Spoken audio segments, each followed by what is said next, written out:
Hello, everybody.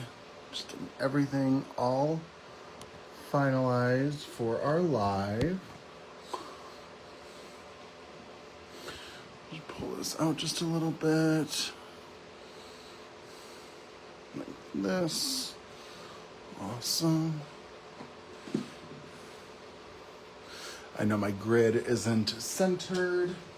I was doing some tutorial filming earlier today, and that camera just has a different center point than when I use my camera or my phone for a Facebook Live. I don't know, I think I need to work on my setup. I'm thinking about getting maybe a ceiling mounted camera. I think that would be very helpful, but we will see. But I hope everybody is having a fantastic Saturday. I'm very much looking forward to getting into a Facebook Live with everybody. I'm just going to get everything set up, give it a couple extra seconds, make sure my volume is off. I did recently get a new phone, so I'm hoping there's maybe a little bit of a quality difference today, but we will see. If not, no big deal. Where did I put my Kindred glass mat? There it is.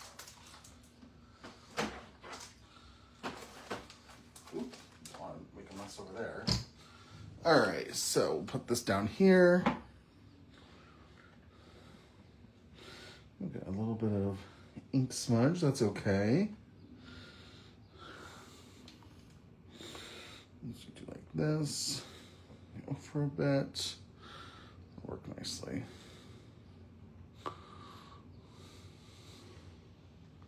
All right, if you guys are dropping by, drop a quick comment just to say hello so I know that you're here. I don't think I see any comments yet. Actually, I don't even know if anyone's here yet. That's okay. We're going to get into crafting very shortly and have some fun together. Let's see. That looks good. All right.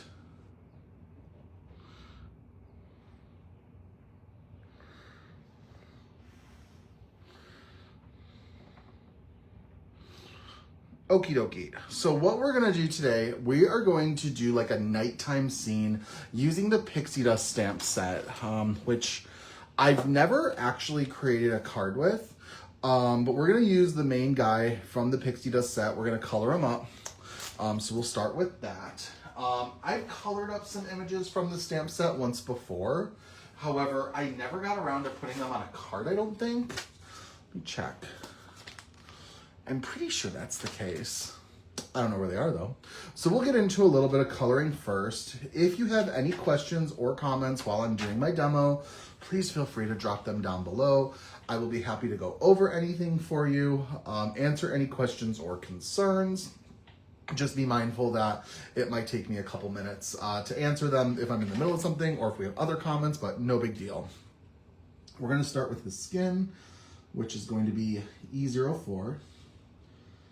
And we're going to just add this anywhere there would be a shadow on his skin. So I always kind of end up starting with his hairline. This marker feels nice and juicy today. I like that. So just kind of, I don't know, are we realizing that I forgot some markers? But that's okay. I didn't get anything for his mouth. But we'll get it. That's why I keep my markers near me. Plus I know exactly what colors to pull. That always helps. All right. Perfect. Now we gotta do down here. Like that. All right. Next, we're going to use some E11. And we're just gonna kind of reinforce and draw out all those colors that we've already laid down.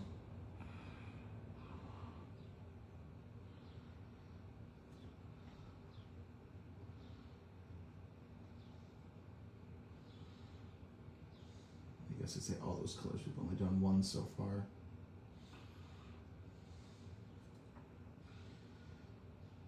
Been crafting since about 9 a.m. this morning. This will be card number 3 for the day.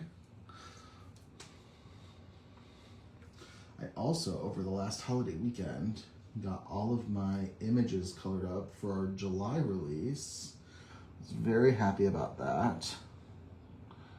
Especially because I ended up coloring like 12 different images. Not saying that's 12 characters, just quantity-wise, 12.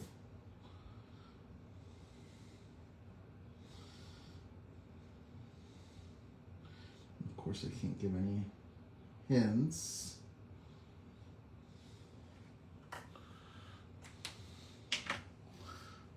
All right, now we're gonna go in with some E00. Sometimes I'm surprised about using E21 as part of this blend because I feel like it doesn't add too much of a color variance, but I'm also very happy with the way my blend ends up, so why change it, you know?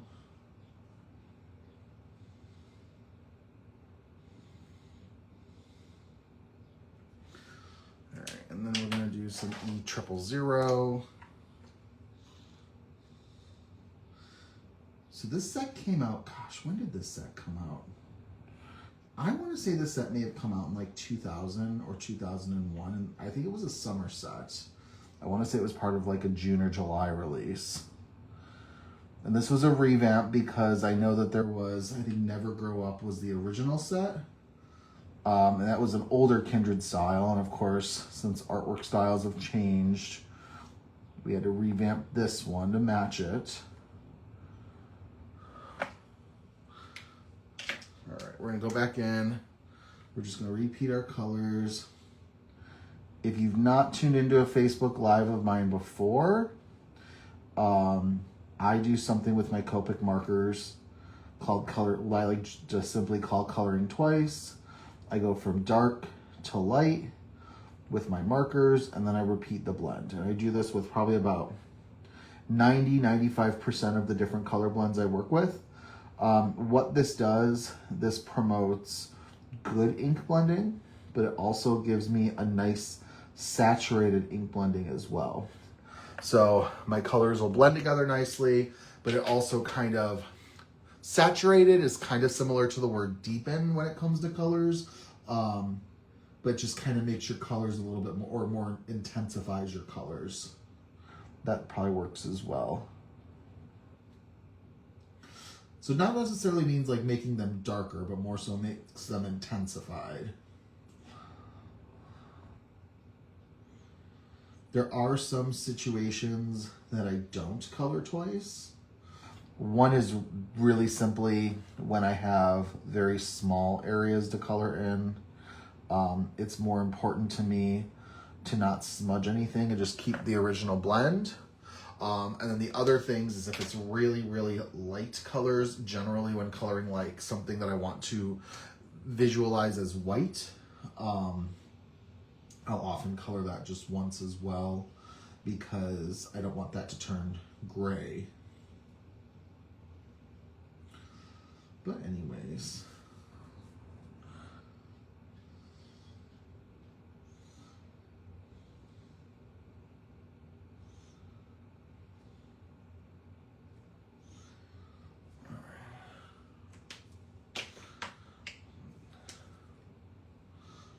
E00.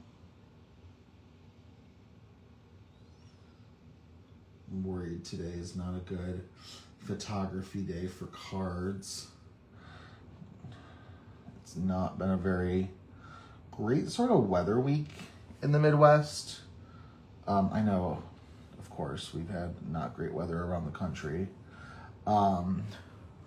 We've had just some odd rain here, but the rain comes at like odd times of the day, and it kind of comes very inconveniently too. So we're gonna put a little bit of R22, just to kind of give him a little bit of blend with his cheeks, just to give him a little bit of blush. And then I like to blend that out with a little bit of R20.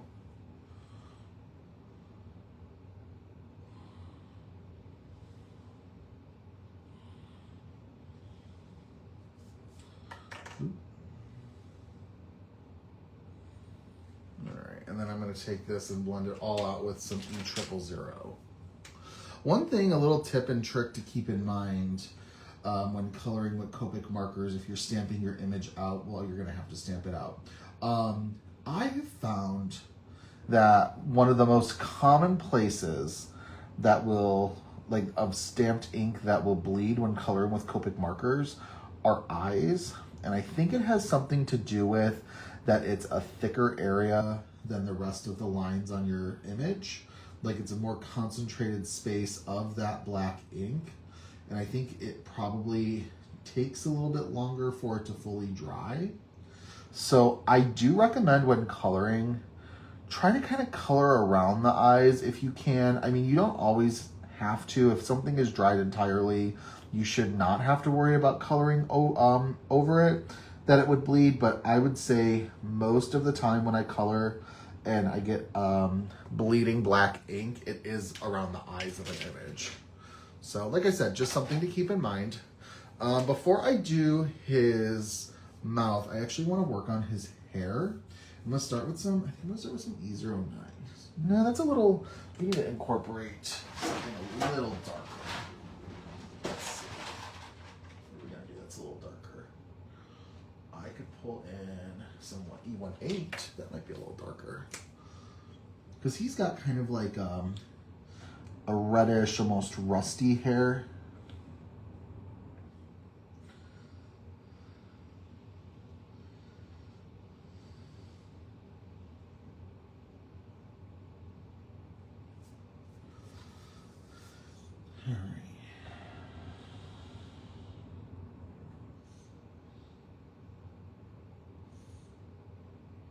Just kind of adding strokes of hair with how I think it naturally falls for this guy. And then I think I would say he probably has like a part right there.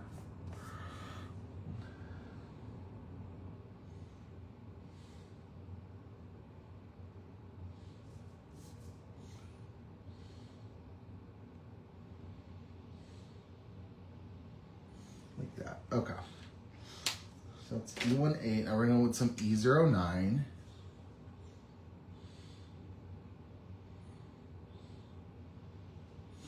Just a little bit lighter, a little bit redder. Don't use this marker too much. It's got a really nice healthy nib. Nib is that point of the marker that touches your image, that the ink comes out of. It's almost like a firm foam if it's any sort of a material.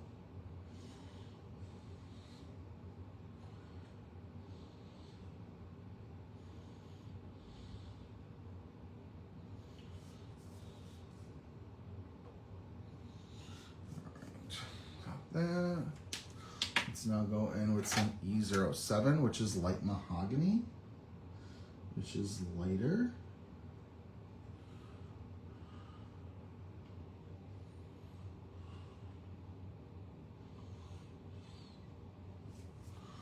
And then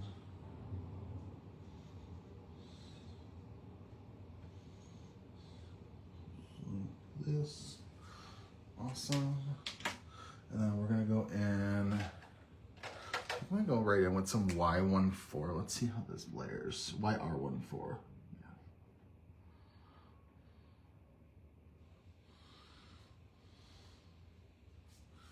Just to give it a little bit of that gingerness.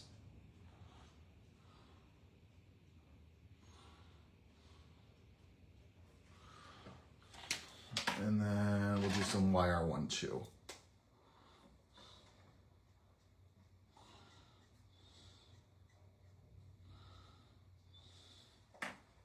All right, now I'm gonna repeat the colors in reverse. I'm gonna skip over YR12. I just laid it down. I don't need to do it again. So we're gonna start with some YR14. Just kind of add some of that back in. And the reason that I'm doing this in reverse and deviating from my normal coloring twice light or dark to light pattern is because I don't want these colors to blend. I want them more so to layer. And when I start with a light and go to dark, the dark is not really going to blend in. It's gonna stay streaky, which is what I want.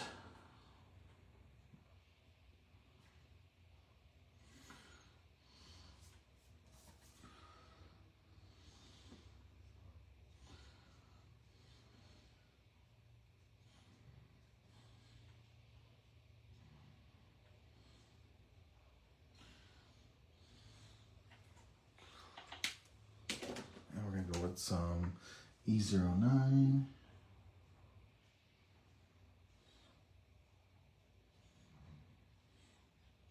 This guy has really easy hair to practice coloring with.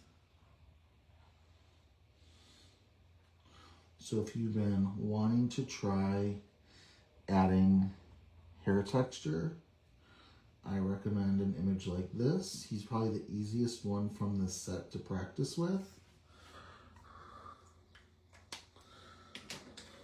Always pay attention to images that are good for practice. Usually when it comes to practicing hair, you want to find an image when you're starting that is pretty flat, straight hair, not something curly or wavy, not something where it's hard to figure out how it's gonna part, something that's kind of like obvious as to how you would color it up. Work on that, practice that, and then graduate onto a different style, you know? So we've got him all situated. Now we're gonna move into, let's do his mouth since we should get that all finished. Should grab those markers. RB10, perfect. Right. So for my inner mouth, I always color it kind of like a muted pink. So we're gonna do RB14. And then we're gonna do this is RB34, sorry, and then RB32. And then finish with some RB10. And then we'll just repeat those. 3, 4,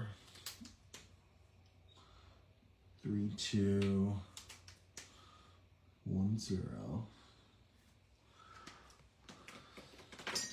We'll do his tongue, which is going to be RB14, RB13, and RB10. Let's repeat these. 1, 4, 1, 3, 1, 0. All right. Now we're gonna work on, let's do his shirt, which is kind of like a lime green color. It's more of a yellowish green. So it's YG17 to start.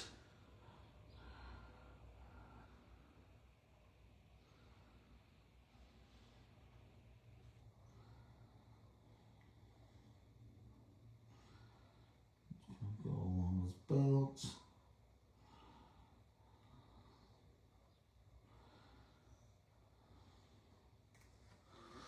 And then, we're gonna do right under his chin, or yeah, I would consider that his chin right there. A little bit there. And then we're gonna do YG13. Actually use these colors for one of my images for this month's release that I colored now that I'm thinking about it.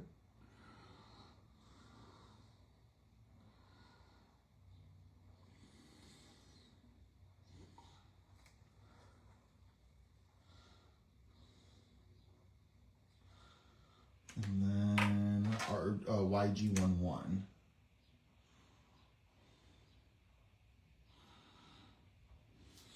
I didn't want to do the YG zeros. I thought they were going to be too yellow and too bright. But this shirt does still have a brightness to it. Does it make sense if I say you want to go bright but not too bright? All right. Let's repeat these colors. So we're going to do YG17.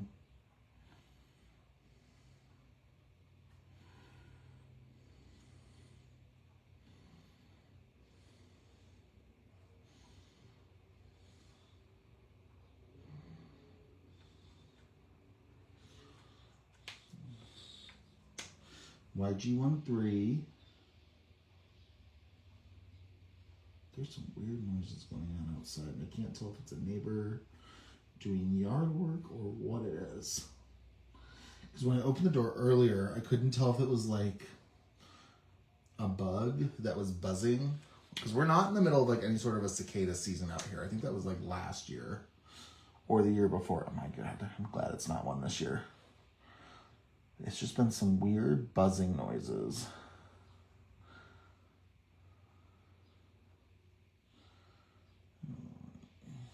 Just like this. Perfect. Alrighty. Next, we're going to move on to his hat and his leggings are the same color, and they're a little bit more of a standard green. So we're going to do G17.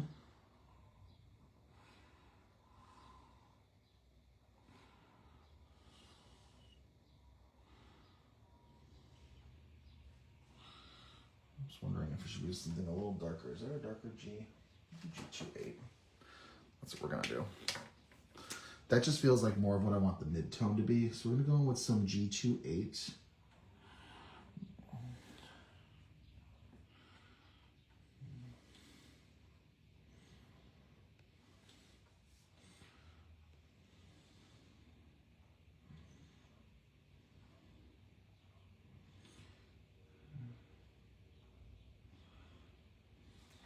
And we're going to go in with some G17.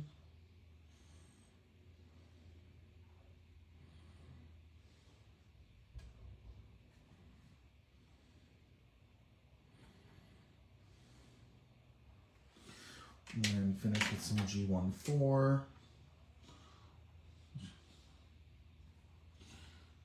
Did we finish with G14? I'm going to add a little more color in actually. Do some G12 as well. That was my original plan. I just need to add one darker color in, so I did add in that G28. Well, that's the one thing I can never plan for during a Facebook Live is if one of those go off. All right, let's go ahead. Let's repeat these colors. Do G28.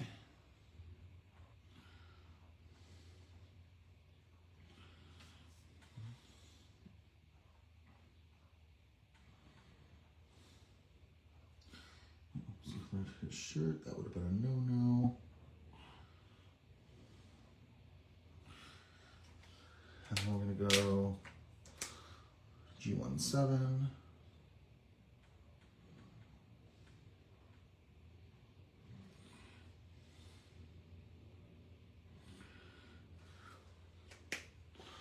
Ooh, these markers need to get cleaned.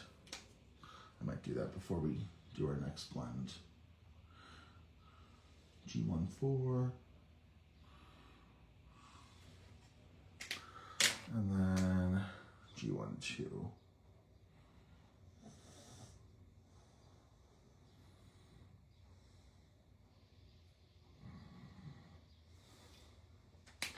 Awesome. Let me clean these off really quickly just because I'm getting ink everywhere.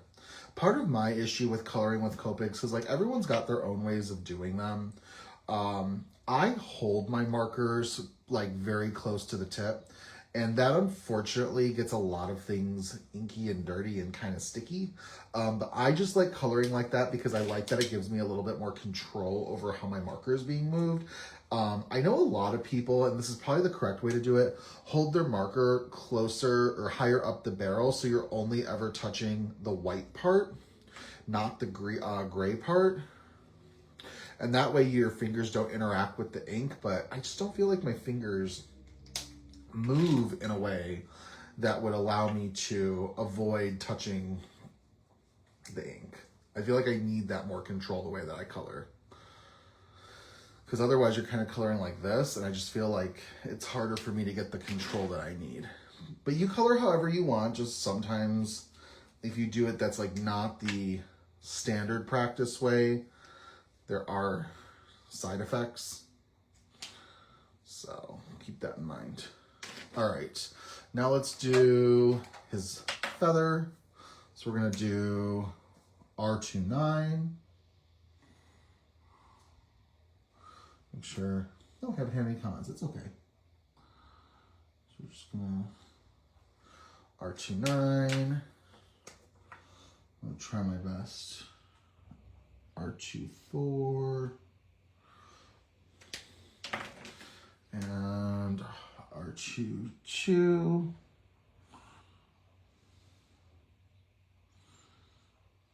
There. We'll do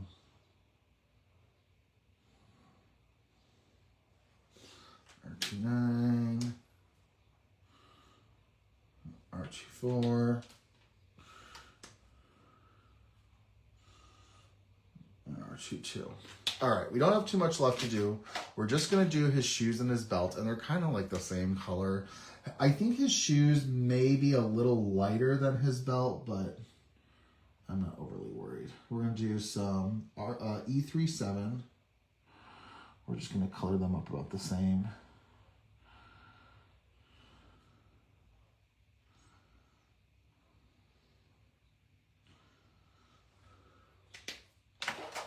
Do E35.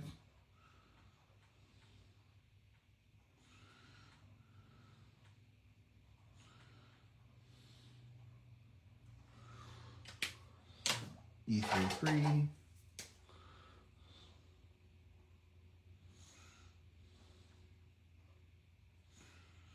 Really excited because next month I am visiting a theme park that's not in this country, and there is a whole dedicated space to this character.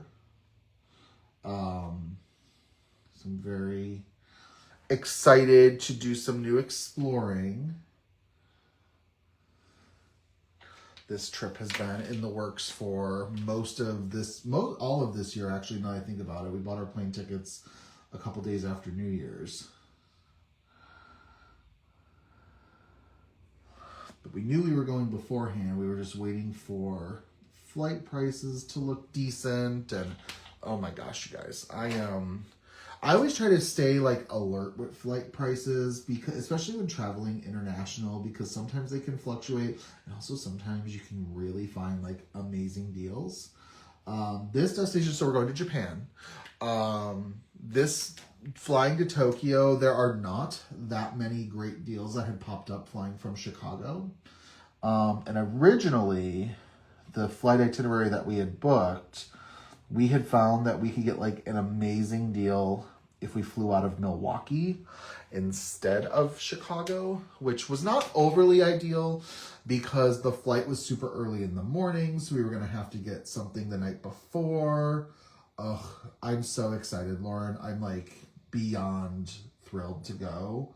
The other park, not the main park, is I think I'm more excited to go there than I am to go to the main park. So I don't know. It's going to be incredible. We were going to fly out of Chicago originally. We bought tickets out of Milwaukee because it was significantly cheaper and not that far of a drive. And we got lucky enough that like sometimes if your flight itinerary, if they're like, hey, we have to rebook you, like if your flight changes, that happened to us, they'll let you like do a change for free.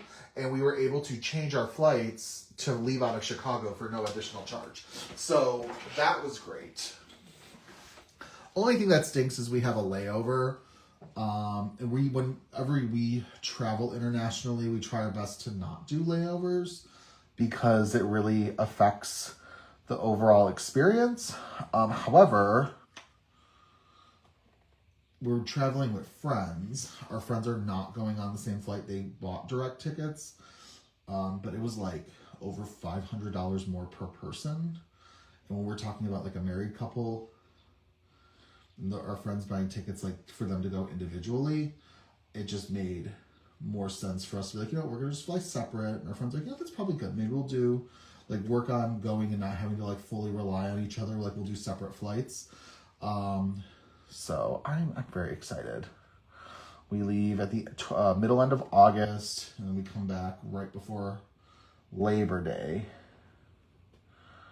But we're actually later this month going to Nashville because one of my favorite musicians of all time. Oh, Lauren, I have done a lot of research with these parks. I am totally like that one. I've already done like the ride through on YouTube with it.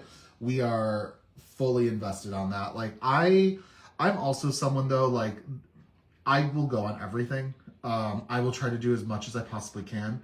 And I especially want to prioritize things that I can't do in the United States.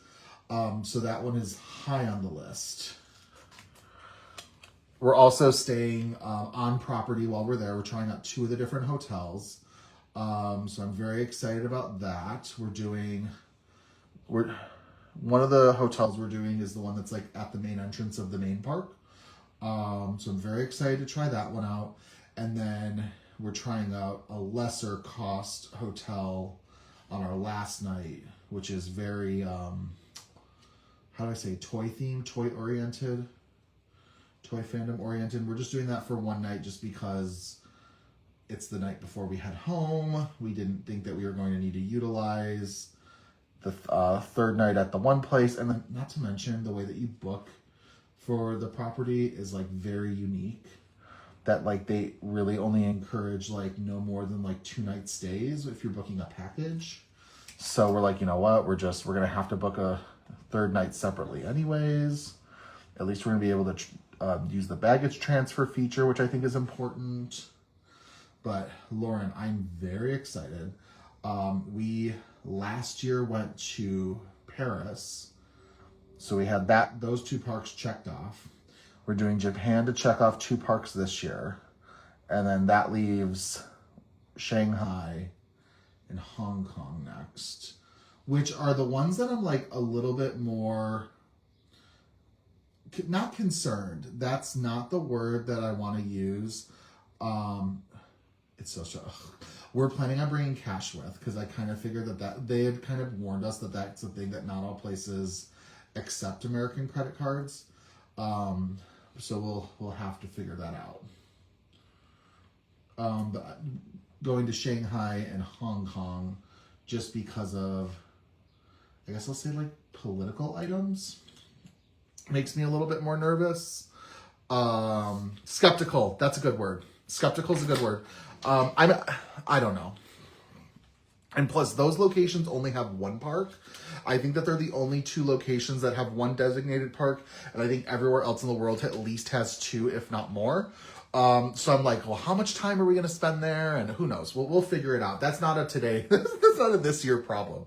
So anyways, we've got our little kid, man, guy, whatever we want to call him, all ready to go. I'm going to set him off to the side. And then let's work on our background, because the main thing I wanted to do with this card is show like a shortcut technique using some colored cardstock. So what we're going to do is this is an A2 sized piece of just navy cardstock. And I'm going to show you guys how to use colored cardstock and like kind of a hack technique to make it really easy to make a night sky. So I'm using the, I think this is the grass and cloud stencil is what we're calling it. And what I'm going to do is it's got this one little edge. So the thing about this stencil is if you've been with Kindred long enough, you know that this stencil was actually kind of done before, but it was done in like a different sort of a form. The part of a Pride limited edition kit that came out, that was also, I think, back in 2019, included a very similar stencil to this. However, it was not identical, but it was near similar. So this was like attached. So this had a cloudy edge and this had a grassy edge. And I think it included the negatives of these. And this one's just a little bit different because this one includes, this is like part of the stencil and the grass is part of the border. And I actually think this stencil is a better use than the other one because you get all the negatives. And I'm going to show you how to use them, how I like to use this cloud negative. So I'm going to use this piece of scrap paper that I was just using the color on. And I've got to use a piece of, or just a guillotine trimmer. I'm just going to kind of make it so it's got an edge. Just like this. Okay. So I'll do that. And then I'm going to use, I recommend using a low-tack tape. So we're going to use, I've got mint tape. And I am going to put the mint tape like this so you can see it all throughout. Just like this. Lauren, we need to do another Kindred playdate so you and I can get together and talk about our theme park ventures, because I think that would be amazing. So we're going to just kind of trim off the excess.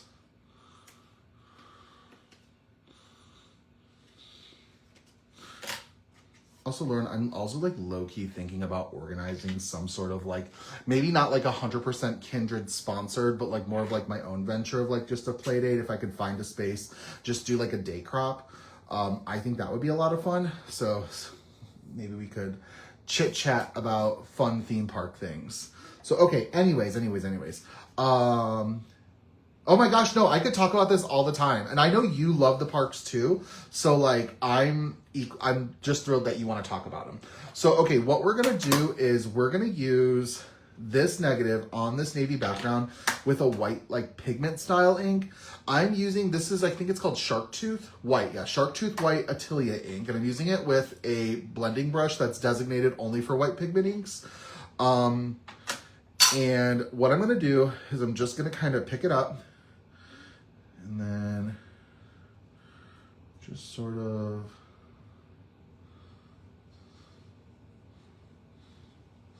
I'm probably gonna have to blend this out a lot more than I thought I did.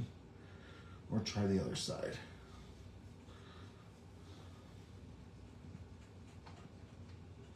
Just sort of get a good blend going. You don't want any like harsh lines.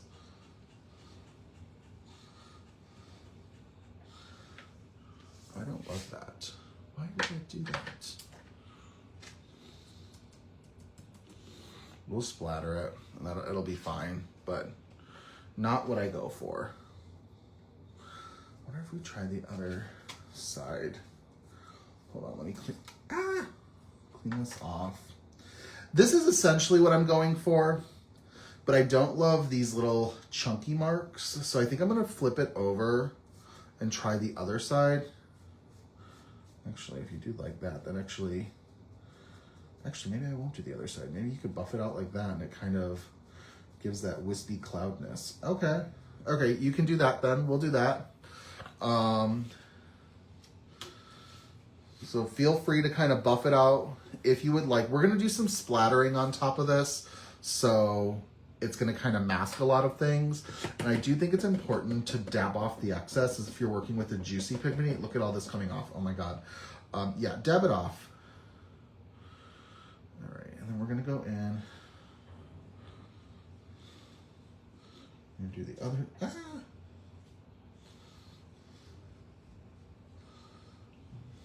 just like this.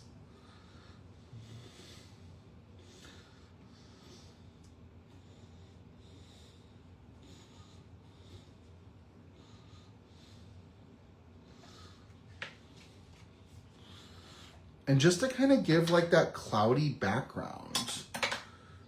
And we're gonna really jazz it up with some splatters and make it look fun.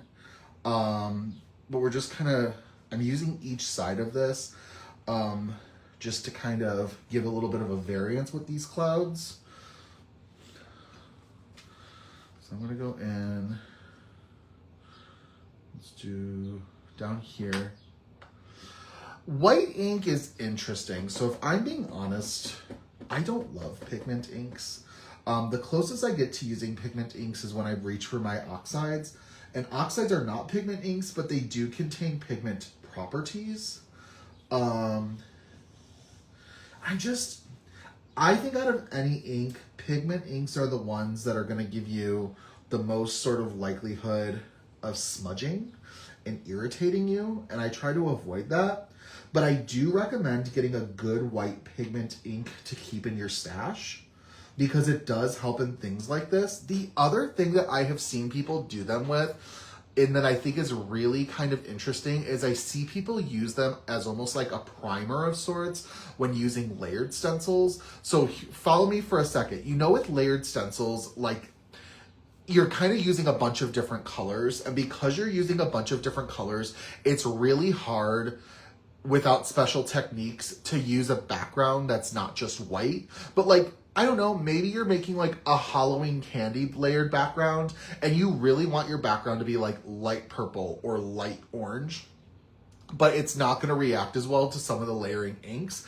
I have seen some people use a white ink over the base layer of the stencil, and that kind of acts as a primer to like make the whatever's underneath white, and then ink blend on top of it so that it's like it brings the brightness of the color through. It doesn't, and like there's no sort of translucentness that pulls from the paper color, it pulls from the white. And another thing, and the reason why I know something like this makes sense is a couple of years ago, Thermoweb came out with a new product. They came out, and this is when they did a neon line with Rena K Designs, and they came out with enamel transfer sheets, and the enamel gave like a plasticky finish that you could apply instead of like a foil or a flock. However, because there was a translucentness and because their existing paste dried clear, they had to come out with a new paste that dried white. It was the Blanco, which is still around, which is actually, in my opinion, the superior gel to use because I think it dries the best, and it's very reminiscent of the old stuff that used to dry clear. Now what am I doing? I'm gonna do one more layer, but it's so finicky. But anyways, because they came out with that Blanco gel, that almost also acted like a primer of sorts. So, I do not love this. I do not like why this is doing this to me. So, let's see, hold on. I'm gonna see what we can do to hold this in place. So anyways, you can use a white pigment ink almost as like a primer base to help if you're doing like a layering stencil. I'm near certain you can. I haven't fully tried it out, but it's an option. All right. I haven't done this technique in a while. I feel a little rusty. That's okay. And then we'll just kind of add a little bit under here, just to kind of make it not so navy. Okay, there we go. So there we go. See how we have kind of that cloudy sky look? Cloudy night sky. But of course a night sky's gotta have stars. So I am gonna go ahead and put my stencil off to the side. We are gonna also spray this a little bit. Where did it go? I had this all ready to go. I got a solar spray out. Where did my blue solar spray go? It's not on my desk. It's on my other desk. So what I also wanted to do was kind of jazz this up just a little bit. So we're gonna do a little bit of cleaning.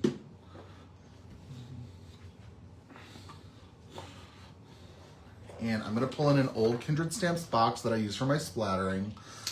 And I'm going to shake up. I'm gonna use some Beluga Solar Spray. Not a lot of it, just a little, because I wanna give this card a nice shimmer. But we're gonna do some fun stuff to just really make this night sky pop.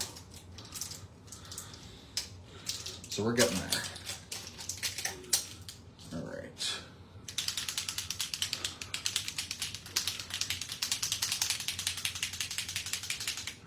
All right, so we're gonna use Beluga spray.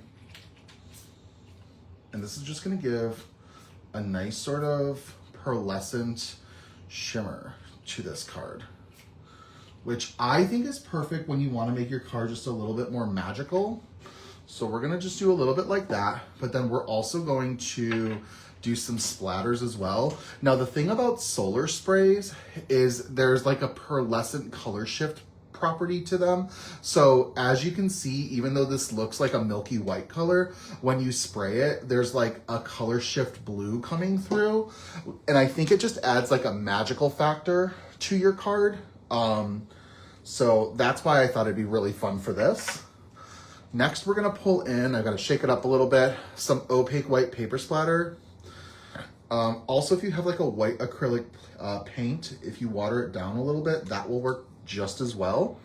But this is just really convenient for me. Oh no, this had red in it. It's not a clean brush. Hold on.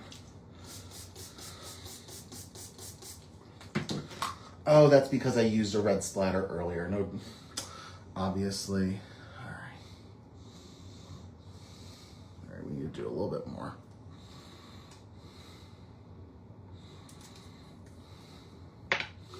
So we're gonna hold.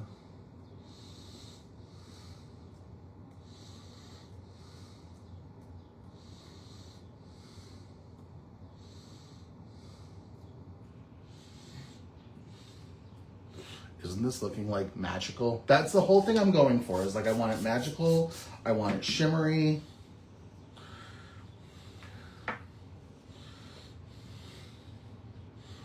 Just sort of really adding some fun factors. I think I'm gonna go with a gold next. I was gonna do yellow, but I think we're gonna do gold because I think gold really pops for stars. And also, I like to add different color stars. I don't want them all just being like a white. Because otherwise then it's like, well, is it snow? And it's like, if you have some white, some gold, you know that it's like got a celestial vibe going on.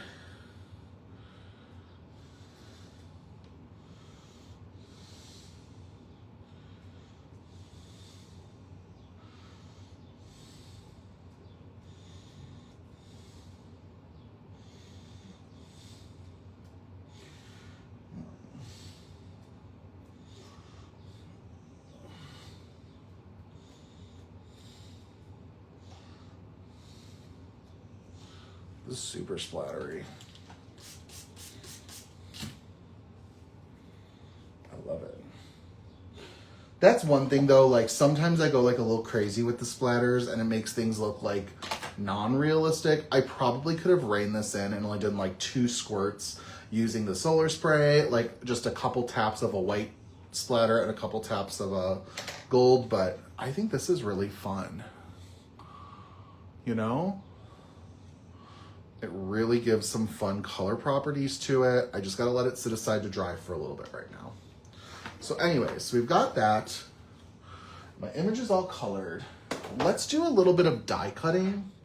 And I want to use some of the Adeline alphabet dies. And let me grab them. I didn't want to have copyright issues.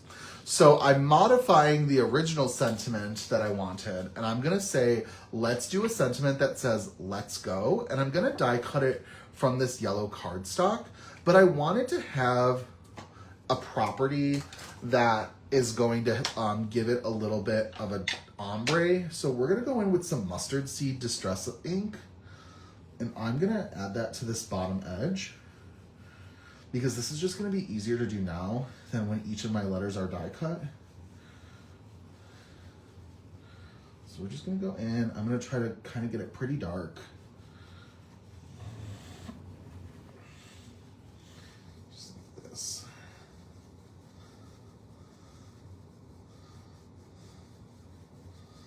And these die cuts are gonna be small enough that if there's any sort of imperfections, you're not gonna notice them. And I'll tell you how you can make sure of it. So we're gonna do a sentiment. We're just gonna do let's go. And the only thing that stinks is I'm gonna have to figure out how to do an apostrophe, but I think I'm gonna do that using an I. So let's see, we're gonna do, for a second I didn't know where my L was. I'm like, oh my God, am I missing one? We can't do this one. We're just gonna do L, E, T,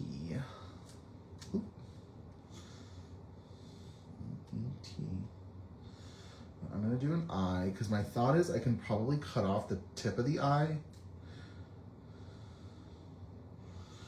And then S.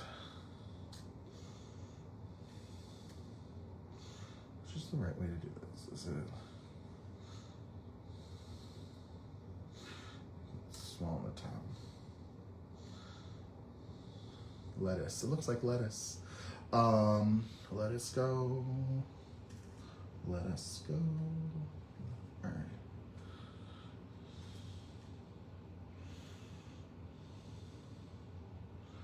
I feel like the sentiment saying "let's go." This has been like really popular from what I've seen in like reels and videos lately when people are doing different videos. So I'm like, you know what? Feels timely. So we'll welcome it. Even though I wanted to do something slightly different, we cannot. That's okay. So we're gonna do that. I put my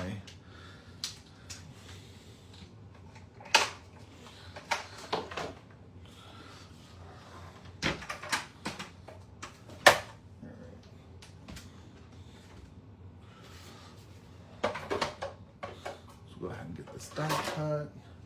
I got my titanium plate.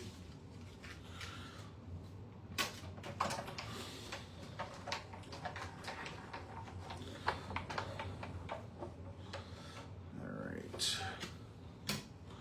Let's see, what are we doing? Am I gonna do these twice? They're so narrow. I don't really want to, but maybe we will. I'm gonna put these off to the side. And then I do think I'm gonna cut these out no, I'm not gonna cut these out a second time because I don't wanna deal with die cutting and layering this little dot with the exclamation point, which I know sounds lazy, but let's be honest. I believe when crafting to make decisions that are not gonna frustrate you if they don't turn out, especially when you're in a situation where you're not like, oh, let's get experimental. Like, no, we're doing a Facebook Live. This has to turn out a certain way. So, creative problem solvers, absolutely. Absolutely. That's exactly what we are. All right, so we're gonna put this back. Now, the layout of this card is pretty similar to a card I made I think last month using the bunny from the Woodland Adventure stamp set. So the layout is very similar, but we practice different techniques. And I think that's kind of that is the thing that I go for that's most important when planning a Facebook Live is like, what is the take home lesson? Aside from the fact that like giving y'all a Copic marker combination, I'm like, what can they take away even if they don't color with Copics? And today was, at least you know that you could make night skies without doing like ombre blends. You know, you could kind of do your own thing.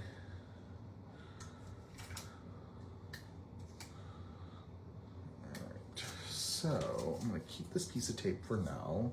We're gonna put our sentiment away. And then I think I'm also going to do another sentiment and we're gonna heat emboss it for the time being. So I'm gonna grab a piece of black cardstock and I'm going to grab our stamp set and I wanna do the sentiment that says, let's go, we're gonna do it's time to celebrate, which I know probably works best with the croc image. But I think that this works. This would also work too if you had an image of Big Ben. It's time to celebrate. That would be so perfect. I don't have one of those that I can use in the video today. I do have a London City silhouette die somewhere, I believe, though. I don't know. Who knows? I know where I would love to see more scene building stuff like that eventually, but you never know. All right, so we're gonna go and do this. It's time to celebrate. Doesn't need to be any specific way, but I do need to grab my embossing tool, which is right here. And then we'll put that down. All right, and then we're gonna go ahead. Let me use my Kindred embossing ink pad.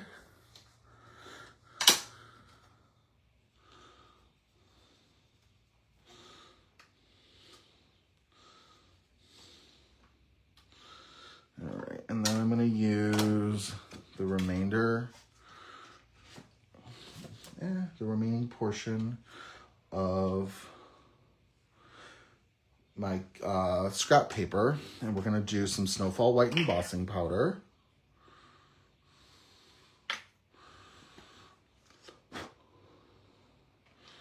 And then we'll take off the excess.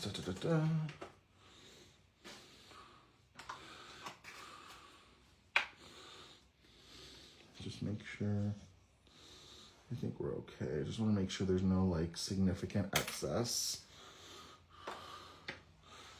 I'm gonna grab my heat embossing gun.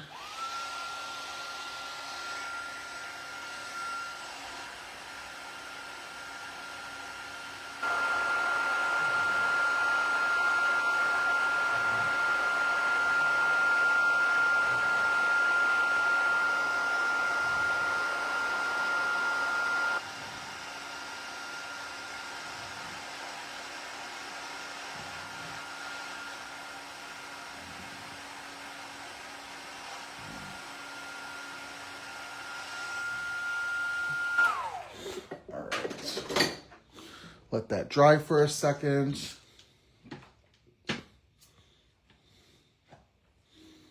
Put my stamp away.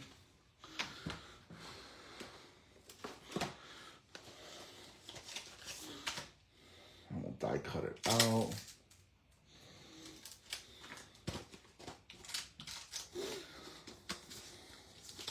There's also this little like pixie dust stamp that you could use if you wanted to add some more stars.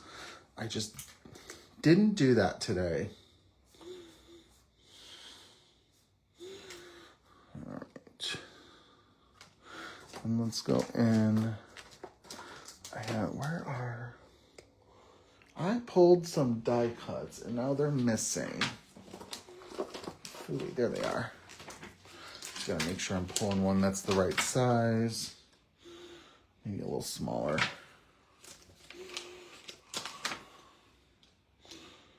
Yep, that works. So we're gonna die cut this out.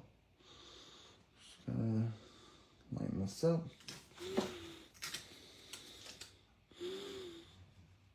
Like this.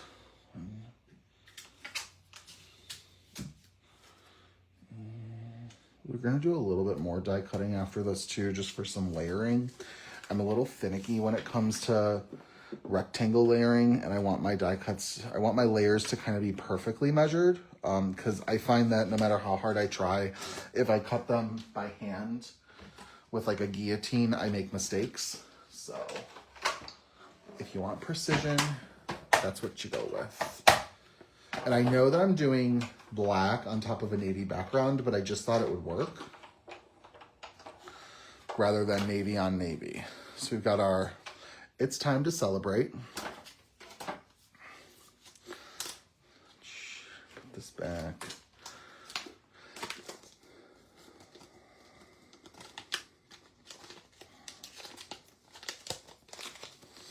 All right, and then I'm gonna put this aside. That's already kind of together. And then I am going to, is this dry? I hope this is dry. It's not fully dry. That's okay. We're gonna take another heat tool and get this going. This is so shimmery. I love it.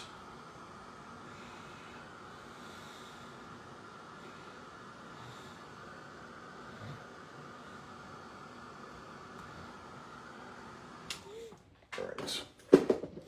So I've got some rectangle dies we're gonna use to give this a fun layering effect. So the first one I'm gonna use, this one is 4 by 5 1/4. And I'm just kind of make sure that it lines up nicely.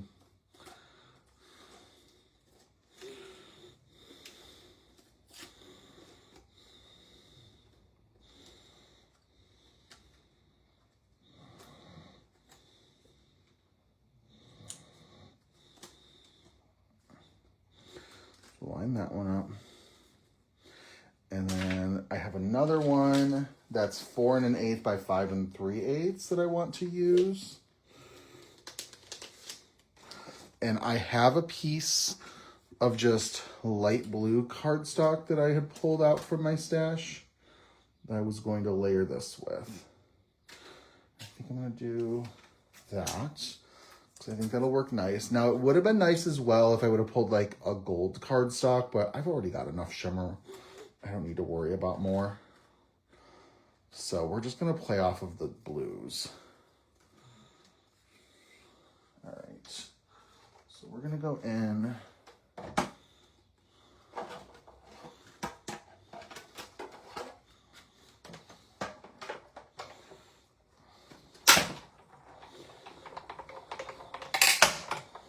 hate that noise.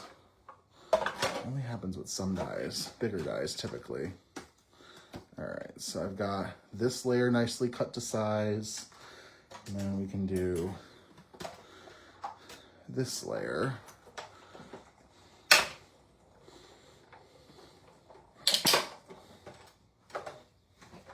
Perfect.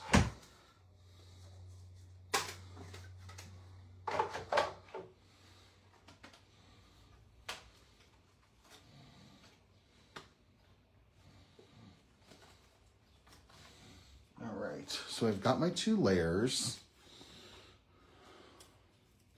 Just want to put these away before I lose them.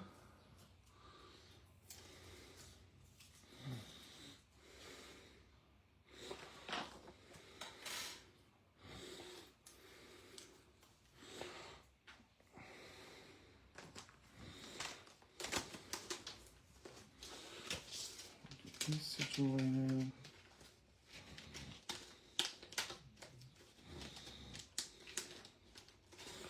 That one's buckling. That's not great. All right, put these away. Perfect. I can just kind of nicely adhere this together.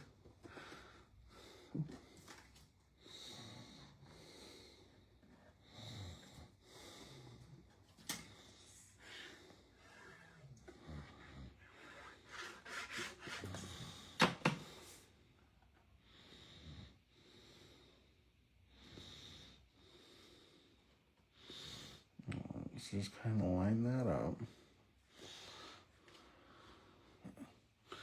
And then let's start laying out our letters.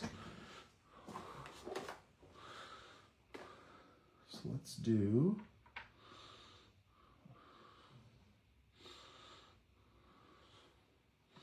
now I like to use my glass mat. I like to line everything up kind of using the same line. And that way it helps with my spacing too. So I'm just gonna kind of nudge it all together.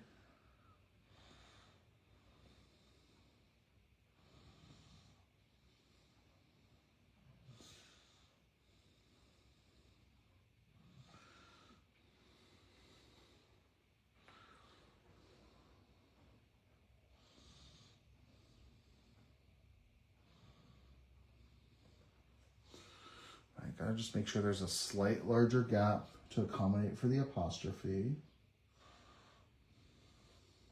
That about works.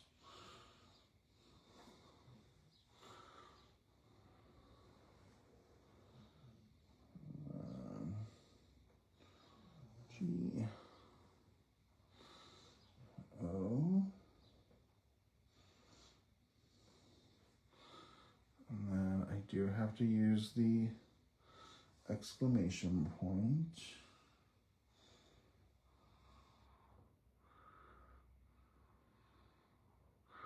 All right, so we're gonna do it like this. I don't understand why some of these letters are so much taller. We'll figure it out. Anyways, so I'm only gonna pick up half. I'm not gonna put this over the whole thing. And then what I'm gonna do, and this is messy. I am going to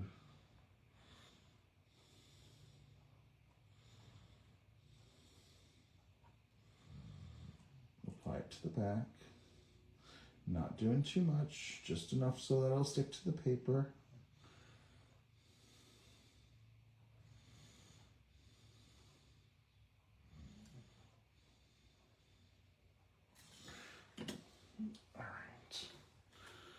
And then try to line this up.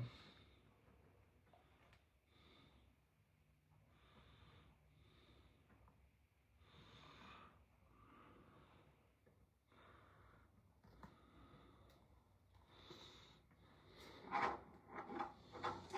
think that should work. Looks like I can have him off like there. Okay. So then what I can do is I can add an acrylic block and remove it to show the sentiment that says let's go. And then I can add in the little bits and bobs. So we've got the exclamation point.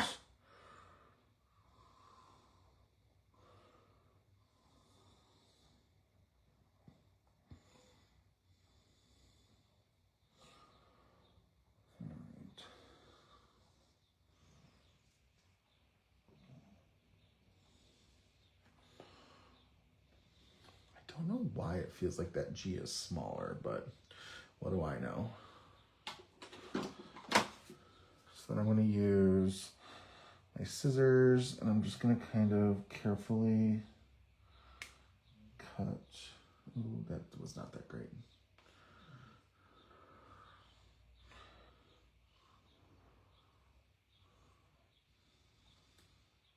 There we go. That's better.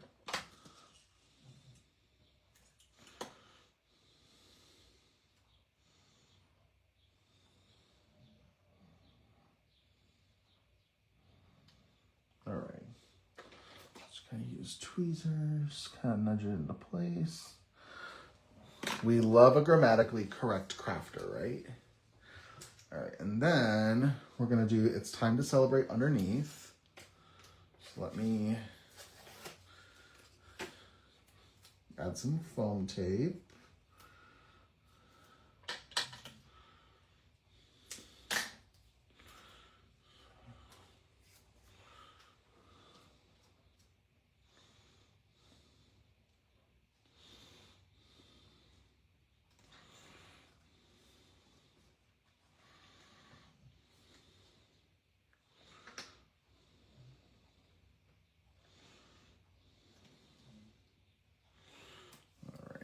We're getting there. Also, you can see I screwed up my first stamping impression. I flipped the paper over, that's okay.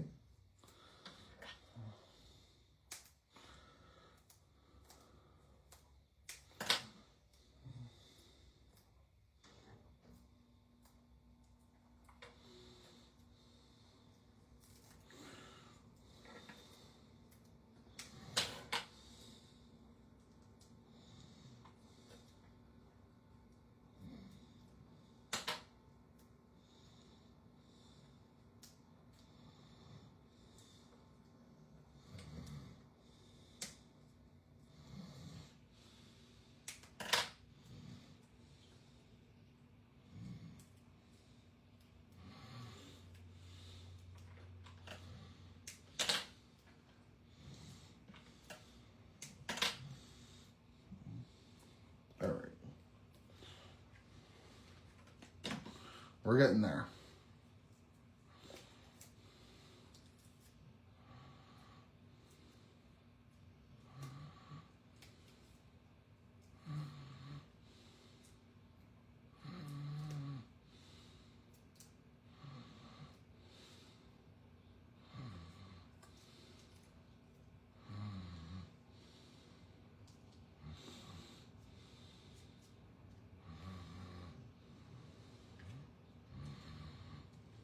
We'll put him right there. Get rid of all my excess tape. Let's get this onto a card base, and we'll do a couple embellishments and call it a day. Oh, yeah, more tape.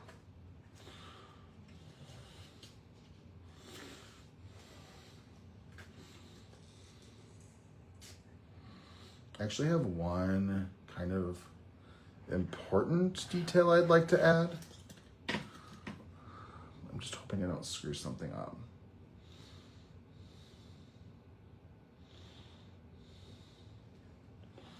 But we're getting there.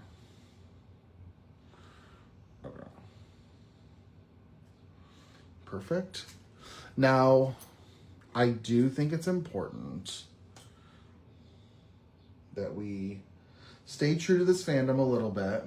And I think there's a very important sort of piece that we should include. So I'm grabbing my gel pen. Is this one going to be finicky? Because if it's going to be finicky, I'm not going to use it. All right, so I want to...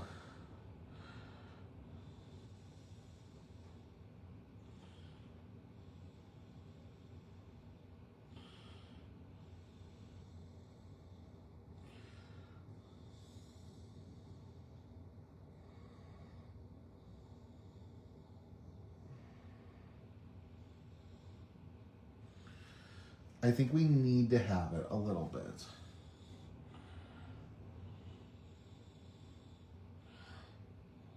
And I've been doing a lot of sort of this film studio research.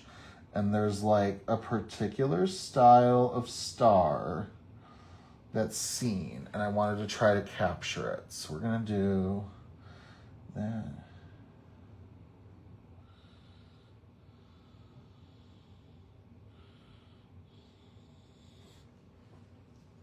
Just to kind of keep it, like I said, a little true to the fandom. Don't have to go too crazy, but it should be there, right? All right, let's do a little bit of embellishing. I've got some gold sparkle embellishments that I think will work really nicely. We'll add a couple of those in, maybe like 5 of them, and call it a day. All right.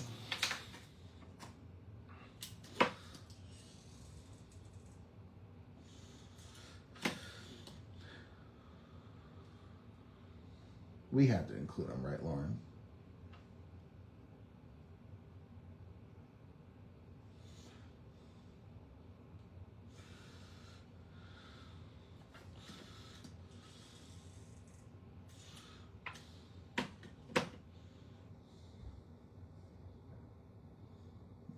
There. And then we're going to do something up there because Justin made a smudge. And we need to fix it.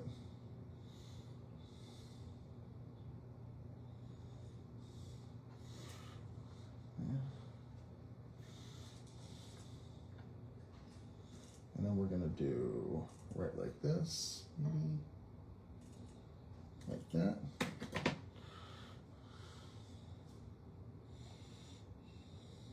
Perfect. Is that enough? Do we need a little bit more? Maybe a little bit more. Let's do right here. We'll do 7. I try to work in odd numbers.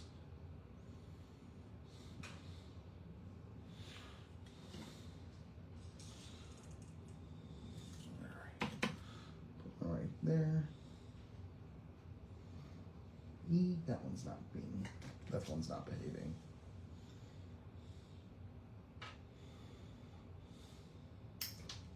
Oh, I lost that one. It's okay.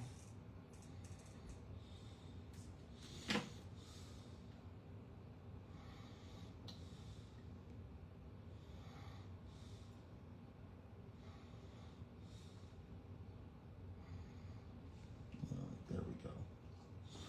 Okay. I think this is pretty good. I just got to put these away. And my craft station is a mess. What else? Mess. What else is new? But we'll go over some details in a second as I get this all cleared up. But our card is fully completed. We use the Pixie Dust stamp set to make a fun night sky sort of vibe card that is going to be perfect for a birthday card. I wish I would have maybe moved the sentiment down to be a little bit more center, but we still get all the beautiful clouds down below. Also, too, I know I was really worried about harsh lines with the blending of the pigment ink, and I think that we really kind of masked them very well. But yeah, we've got everything ready to go. Pixie Dust stamp set, Grass and Cloud stencil. I think all of the sparkle, I agree, Lauren, is just really makes this card extra magical. And then we also use the Adeline Alpha die set. to get our sentiment customized as well. So thank you guys so very much for stopping by for today's Facebook Live. I will be back later towards the end of the month. I want to say it's the last Wednesday of the month. It's going to be my next Facebook Live. So a couple weeks, but it'll be here before you know it. Thank you guys so very much for stopping by today. I hope you have a crafty weekend. Maybe you get a chance to make something for yourself or a project that you've been wanting to get done. And I'll see you real soon. Thank you guys. Have a great rest of your day. Goodbye.